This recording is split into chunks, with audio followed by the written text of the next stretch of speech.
Bom, nós estamos estudando o livro de Eclesiastes e antes de abrirmos o capítulo 2 de Eclesiastes, nós vamos então fazer uma oração para juntos buscarmos a iluminação do Senhor. Vamos orar?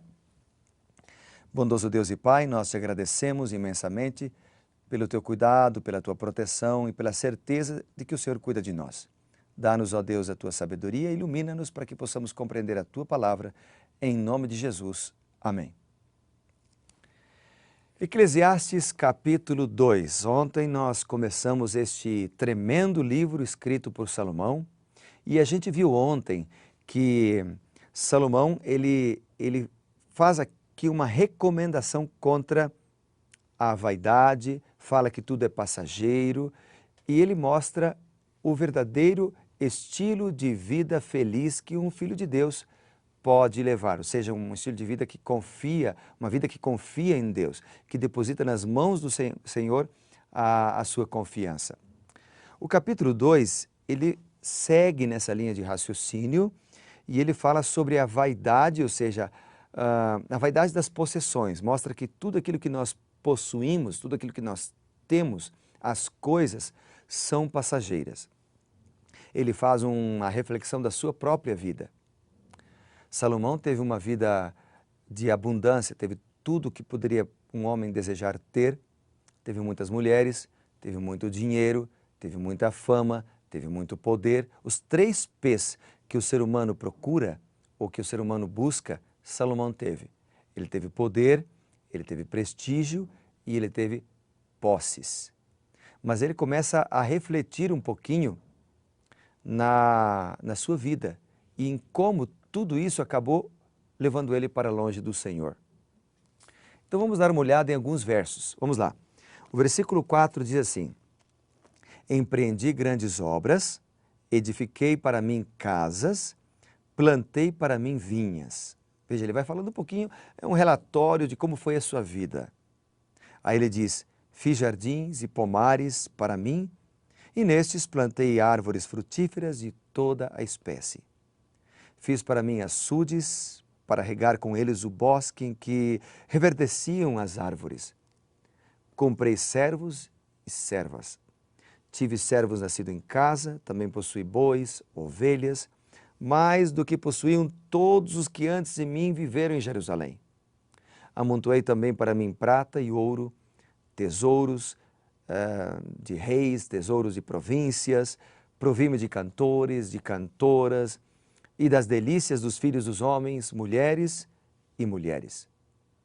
O que Salomão está apresentando aqui é que ele, ao longo da sua vida, ele se propôs a satisfazer o apetite e a paixão do seu coração. Porém, na sua mente, ele queria satisfazer a apetite e a paixão com moderação, ou seja, ele se propôs a avançar, porém, prudentemente, ele não queria exceder. Mas aqui nós vemos um grande erro, que é o seguinte, essa é a intenção da maioria das pessoas que cedem aos prazeres sensuais e que pecam. Ou seja, utilizar moderadamente as coisas erradas. Sabe que utilizar moderadamente as coisas erradas é um engano fatal e diabólico.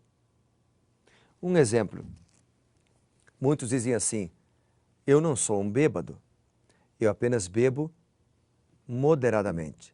Eu bebo socialmente. Outras pessoas dizem assim, eu não sou um adúltero, eu apenas olho de vez em quando algum site imoral. Algumas pessoas dizem assim, eu não sou um corrupto, de vez em quando só uma mentirinha. Então, utilizar ou praticar moderadamente hábitos errados desenvolve um caráter, desenvolve hábitos que vão formar o seu caráter. Lembre-se disso. Hábitos repetidos formam o seu caráter. E o seu caráter vai conduzir você para o céu ou para a perdição. E esses hábitos são fruto das decisões que nós tomamos diariamente. Se eu decido agir independentemente de Deus, sozinho, ou seja, sem orar, ou seja, sem buscar na Bíblia a orientação, se eu decido agir de maneira autossuficiente, é muito mais fácil de eu errar. Então, para que eu tome decisões sábias, para que eu não condescenda com o pecado, com as coisas erradas, eu preciso da sabedoria que vem do Senhor. É interessante que Salomão era sábio. Aliás, quando ele começou o seu reinado, Deus deu a oportunidade para Salomão pedir o que ele quisesse pedir, e ele pediu sabedoria. E Deus lhe deu sabedoria, por isso Salomão escreveu milhares de provérbios, por isso Salomão construiu o grande templo, o santuário de Salomão, por isso Salomão foi um dos grandes reis, talvez o maior rei de Israel, por isso Salomão fez grandes coisas, por isso Salomão venceu a todos os seus inimigos, por isso Salomão adquiriu fama e prestígio entre todas as nações da sua época. Ele era um homem sábio, ele era um homem que tinha sabedoria. Agora, por que então ele pecou? Porque ele então se afastou paulatinamente de Deus? Porque ele contraiu 1000 mulheres, 700 esposas, 300 concubinas? Se ele conhecia a palavra de Deus, o que a Bíblia fala, por que ele se afastou tanto? O problema é que o pecado não acontece de um dia para o outro. A gente vai cedendo aos poucos. Ninguém se afasta da igreja do dia para a noite. Ninguém se afasta de Deus de uma hora para outra. A pessoa começa aos poucos, dando pequenos passos, fazendo pequenas concessões. Ele primeiro deixa de orar, depois ele deixa de ler a Bíblia, depois ele deixa de ir constantemente para a igreja, depois ele deixa de ser fiel, deixa de devolver para Deus aquilo que é a parte dele. Depois ele deixa de louvar o Senhor. Depois ele deixa de estudar. Depois ele deixa de ir definitivamente da igreja. Quando ele percebe, ele está longe de Deus, afundado no pecado, afundado nos vícios, fazendo aquilo que é errado, transgredindo a lei do Senhor, entristecendo o coração de Deus e prejudicando a sua própria vida, a sua saúde, a sua família, a vida dos seus amigos. Então, querido amigo, não vale a pena. Não vale a pena fazer concessões. Diga não. Não para o pecado, não para a tentação e sim para Jesus. Amém? O que mais diz o livro de Eclesiastes no capítulo 2? Ele diz assim, vamos continuar a leitura. Considerei, aqui Salomão falando, todas as obras que fizeram as minhas mãos, como também o trabalho que eu com fadiga havia feito. E ele diz, eis que tudo era vaidade de correr atrás do vento, as coisas materiais passam. O verso 13, ele diz, vi que a sabedoria é mais proveitosa do que a estultícia. Ou seja, o que ele está dizendo é que vale a pena adquirir a verdadeira sabedoria. Depois, ele diz assim no verso 17, pelo que ou seja, pelas decisões erradas que ele tomou, pela correria da vida, por fazer concessões, eu aborreci a vida, pois me foi penosa a obra que se faz debaixo do sol.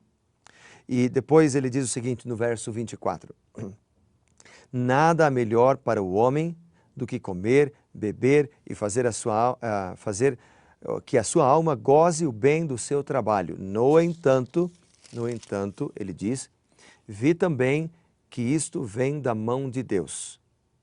Pois separado deste, ou seja, separado de Deus, quem pode comer ou quem pode alegrar-se? Porque Deus dá sabedoria, Deus dá conhecimento, Deus dá prazer ao homem que lhe agrada, mas ao pecador dá trabalho para que ele ajunte e amontoe. Você percebeu?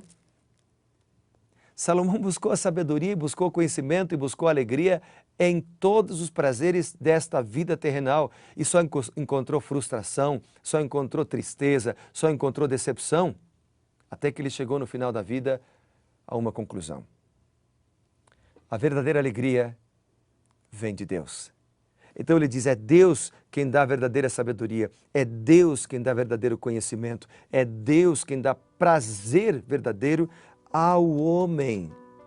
É da vontade de Deus que seus filhos desfrutem de prazer, de alegria, das bênçãos do trabalho, que eles encontrem prazer nas suas tarefas, que sejam bem-aventurados, felizes, que a sua família seja unida, que não haja dissensão, brigas entre irmãos, entre amigos, que todos vivam em união. Essa é a vontade do Senhor, essa é a vontade de Deus. Mas é o Senhor quem concede isso. É o Senhor quem dá verdadeira sabedoria, verdadeiro conhecimento e verdadeiro prazer. Eclesiastes, capítulo 2, versículo 26. Por isso, eu quero fazer uma oração por você agora, para que você tenha isso em mente, para que você busque isso do Senhor, para que você busque isso de Deus, para que você coloque a tua família na presença do Senhor. E se porventura você está se afastando dos caminhos de Deus, porventura se você está sentindo vontade, desejo de andar longe do Senhor, eu quero orar por você agora, para que você se fortaleça, para que você tenha o sincero desejo de buscar ao Senhor Jesus Cristo. Vamos orar? Bondoso Deus e Pai, as coisas dessa vida podem parecer alegres, felizes, prazerosas, e até são, mas elas são passageiras. Muitas coisas são falsas, enganosas, e também são passageiras. Por isso, nesse momento, nós queremos pedir do Senhor a verdadeira alegria. Ajuda-nos a andar em Teus caminhos e a não nos desviarmos, Senhor, nem para a esquerda nem para a direita, andarmos segundo a Tua vontade. Pois oramos em nome de Jesus. Amém.